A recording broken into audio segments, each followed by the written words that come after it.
I, 25-year-old male, found an expensive laptop among my fiance's 23-year-old female things. I have no idea why something like that would be at our house. When I confronted her about it, the laptop was gone and she claims she has no idea what I'm talking about. This afternoon, I, 25-year-old male, was looking for something to wear to my sister's graduation tomorrow. My fiancé, 23-year-old female, has lived together for 2 years in a pretty small apartment while we save for a house. Our stuff is all pretty mixed together, so when I couldn't find something in my closet, I looked through hers. I found the shirt I was looking for, and when I pulled it out, a laptop that was kind of tucked away. As far as I knew, my fiancé didn't have a laptop. She has an iPad and a Kindle and an iPhone. I don't know much about computers, but I know this particular computer sells for thousands and thousands of dollars online. This computer didn't look old and used. It looked almost new. I have no idea when in the past she would have had the money to buy something like this, or why she would have without telling me about it. Not that she has to or anything, I just don't understand why she wouldn't. I put the laptop to the side to ask her about when she got home and went for a run. By the time I came back, she was home. The laptop wasn't where I left it, bedside table. When I asked my fiancé about it, she said she had no idea what I was talking about, and she didn't have a laptop and had never purchased one. I know I'm not imagining this because other things I had misplaced looking around were still out of place. No one else has access to our house. I'm either crazy or my fiancé isn't being honest with me. I feel so confused. Any advice on how to deal with this would be great. Is it a surprise gift? I guess, but there's nothing that came up that would warrant such an expensive gift. Even with birthday gifts, we only spend like $100 on each other. Like I said, we're trying to save up for a house. Was it in the box? It was not in the box. Someone suggested it's her boyfriend's laptop. We have a Ring doorbell. There isn't any video of anyone strange coming in or out. Maybe it's a gift from her sugar daddy? She's a cam girl. In regards to the gift from a sugar daddy, if my fiancé was to have a sugar daddy, I don't know why she'd get him to buy her a laptop instead of things she actually saves her money for. Shoes, clothes, etc. are the only things I've ever seen her excited to buy. Not electronics. I thought about the cam girl thing, but my fiancé is extremely shy and extremely introverted. She doesn't even like talking to cashiers at the store. Update 1. Hey everyone. My first post is here, first post. Thanks for all of the input. Most people were pretty convinced my fiancé was either having an affair or had an online page. Luckily, none of those things were the case. To make a long story short, my fiancé's younger brother still lives with his parents and used his stimulus checks to buy the laptop when he still owed his parents money after they helped him pay some of his bills for a few months. I guess his mom started to get suspicious that he'd blown his money, so she was going through his stuff to try and find out what he'd spent it on. The last time he was at our place, he hid the laptop in my fiancé's closet. I guess he thought he'd be back soon to get it.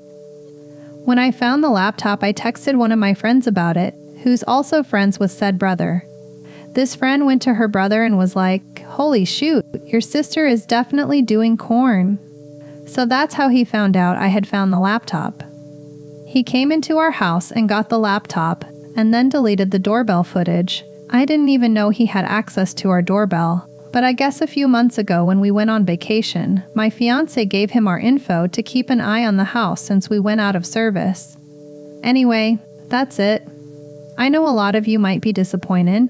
She wasn't cheating or doing anything bad. I got a lot of messages calling her pretty disparaging names, but it was just her idiot brother. JFC, guys. Apparently, because my fiancé wasn't cheating on me, this is sketchy. She's not cheating. She didn't do anything bad. Stop sending me messages telling me I'm oblivious, dumb, she's lying, he's lying. I trust my fiancé. She has no reason to buy this laptop. It was confirmed her brother bought it. Copy from a comment. I've said it before, but I guess some of you need repeating. This story was confirmed by multiple sources. Neighbor's camera caught a flash of him walking past their door to get to ours, but no footage of coming to ours because he deleted the footage. I saw the bill in his name for the computer. When we turned the computer on, it had all of his shoot on it, adding, "I changed the ring password." I was almost trafficked in Los Angeles. So, I want to first start off by saying I am from Texas, not California, which makes this story even crazier to me. A while back, I was addicted to hardcore substances that basically destroyed my life and my body, and I was waking up in jail not knowing why I was there, overdosing in my car alone multiple times, like it was bad. So I decided one night that I had enough of my addiction and called a few rehabs to go to. A few of the rehabs in my direct city denied me because I went previously and walked out against medical advice just to go back to my addictions. But one rehab offered me a free plane ride to California as long as I stayed and got sober. They would also pay for my plane ride back to Texas. Knowing my situation, this immediately felt like a better idea than to find a rehab in my own city, because I knew if I went to one in my own city, I would most likely just walk out again and go back to the same lifestyle. But if I went to a whole different state, I would have no choice but to follow through with the rehabilitation, or else I would be homeless.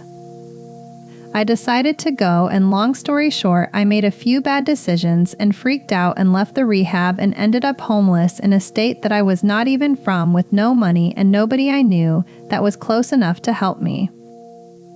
The first few nights I thought to myself I would be fine and I would figure something out. But then weeks passed and my phone died and I still was homeless. At this point, I genuinely started to really worry about my situation. I walked to a gas station and charged my phone, and I started calling multiple different rehabs in the area, begging them to let me come stay there, explaining my situation without telling them that I left the previous one.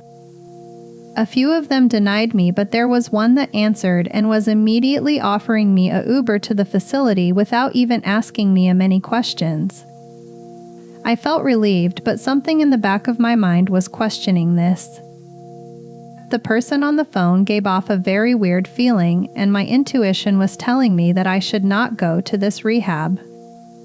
But because of my dire circumstances, I was literally desperate and just started crying over the phone because I was scared to be homeless even longer in Los Angeles. But I hung up and blocked their number and called more rehabs instead. Thankfully, more answered, and finally one offered me a Uber again, and it felt a lot safer in my intuition to go to this one instead.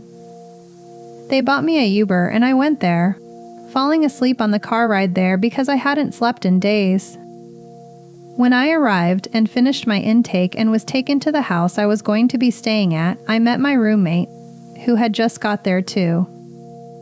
I noticed that he had a bloodied shirt, and when he smiled at me, a few of his teeth were missing, and I thought to myself, man, I thought I had it bad, and I asked him what happened. He told me that he had just escaped a rehab that he was at previously that was trying to take a life insurance policy out on him and kill him, and they beat and abused him, and they were trafficking other people. I asked him the name of the rehab, and he told me, and my heart sank. It was the rehab I was about to go to out of desperation, but decided against because of my intuition. I am back in Texas now, 4 years sober, hitting the gym, good job, a good car, and making good money and healthy choices. And I'm so thankful. I wish there could be more of a standard set for the flow to the conversation. I work for a utility company. We take calls for a variety of reasons. For power outages, discussing bills, when people are moving and need to transfer service into their name, things like this mostly. People mostly are calm and collected when calling in, which is great for customer service. Some people love talking quickly, and others like to take their time when they call. That's all fine and dandy as well. However, some people are under the impression that the agent who takes their calls is some supercomputer that can transcribe everything they say at lightning speed. Right out of the gate, they talk as if they've taken speech-enhancing medicine to help prepare for this moment. The conversation would start like, "Agent, good morning. Thanks for calling. My name is Steve. Who is it? I'm customer. Yeah, me name's Janice. I just moved in and me landlord told me Tokel Toster Vision me namey. 15 WW Newton Stapt 115. Agent, turning down volume as to help not burst out my eardrums. All right. I'd be glad to start the new service with you. What was the address you said you moved into again? Customer 515 WNE, New T, Stapt 15. The individual may have trained themselves to get their thought out in one breath. No matter for how much information is packed into that, we are expected to catch it all. I understand at this point too many people have already had a long day or long week. The least we want to do is stay on the phone for an hour. The mindset going into calling may not be always set to relaxed. Alternatively, we also have others call in with the opposite demeanor. They wish to take their time to make sure you get all the information. However, when they do so, they take a pause in the conversation just long enough to make you think they're waiting on you to say something. But when you start to talk, they start up again, such as giving an address that they are moving into would be presented like, Customer, 713 pause. Agent, all right thanks, and Customer, West Inez Avenue. Pause. Agent, thank you, and W, Customer, Apartment 1112. Pause. This time I would wait to see if they would give me the city and state as well. More silence. Agent, thank you. What is Customer, Stonewall, Virginia? While we do appreciate the caution to give information, I'm able to get everything at this pace. Being mindful of everyone in whatever situation in life they're in, it's comical the wide array of reactions we'd see on the daily basis. It would be nice to have a set rhythm for the call to make sure everything is discussed in more of a happy medium of these two speeds. What else have you noticed during your calls about common mannerisms that you wish we could tweak to improve each conversation?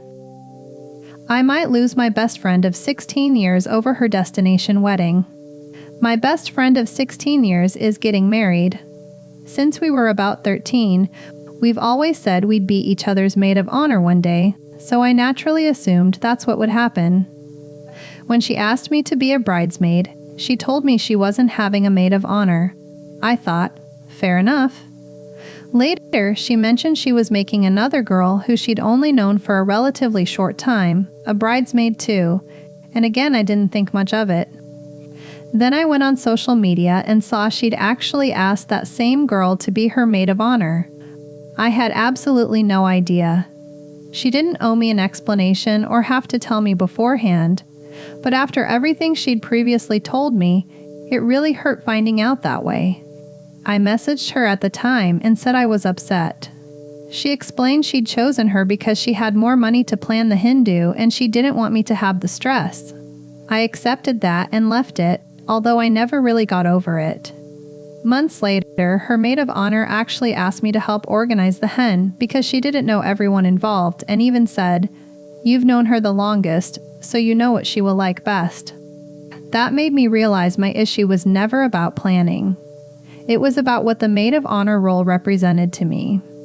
I've always seen it as something sentimental, based on your relationship with someone, not how much money they have.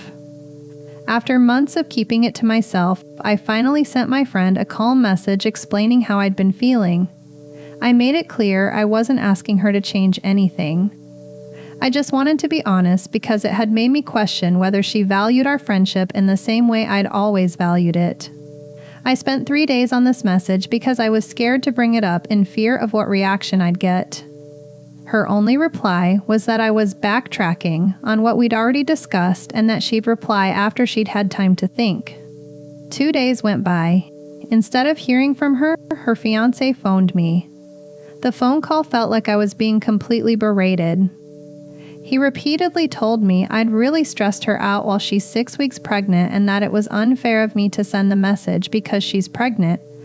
He told me I was only upset because I didn't get the title of maid of honor, even though I repeatedly explained it wasn't about the title, it was about what it represented. He then started saying she should actually be questioning whether I value her. He criticized me because I haven't yet paid for my accommodation for their wedding, even though it's 2 years away and both of them know I'm struggling financially. I explained that right now I'm choosing between paying my bills, buying food, and paying towards the wedding because I simply can't afford everything. He told me that if one of his friends said that to him, he'd still think they were a bad friend for not paying. He then compared my situation to theirs, saying they're around $60,000 debt and that my financial struggles were nothing compared to what they're dealing with. He also brought up her birthday, saying I hadn't organized anything for her and that makes me a friend that doesn't value her. Even though I'd asked her twice if she wanted me to plan something and she'd said no both times as she was too busy. The surprise meal was eventually organized by another friend, who then asked me to help with the balloons, cake, and decorations, which I happily did. FYI, her fiancé said at the meal that he was never doing this again because she was refusing to go out and it was too stressful. I've known her 16 years. When she says no to something, she means it, which is why I didn't organize a surprise meal.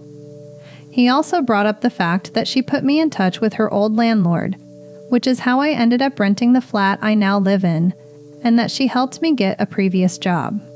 He basically said I wouldn't have the flat or the job without her, and used those things as reasons why I shouldn't be questioning whether she valued me. I completely understand they're under pressure, but I didn't understand why I was being made to feel guilty for respectfully telling my best friend that something had hurt me. I kept trying to bring the conversation back to my original message, but it felt like my whole character was being picked apart instead. What hurts the most is that I wasn't asking to become maid of honor. I wasn't asking her to change her decision. I just wanted some reassurance from my best friend that I still mattered to her, and that this decision wasn't a reflection of how she saw our friendship. Instead, all I've received is a short text accusing me of backtracking and a phone call from her fiancé telling me why I'm a bad friend. I still haven't actually had a proper response from her herself. Since the call, I don't know how to feel anymore. I don't even care about the MOH thing anymore. Now I'm more focused on the fact I'm being made to feel guilty and told I'm a bad friend because I can't afford the wedding demands. FYI, as bridesmaids we are paying for our own dresses, makeup, accessories, hair, accommodation in the bridal suite, hen do, and 1 week long in another country as it's a destination wedding. The cost is around $3,000 each. My friend also said everyone has to give them $250 as a wedding gift. Yes, this was demanded of us.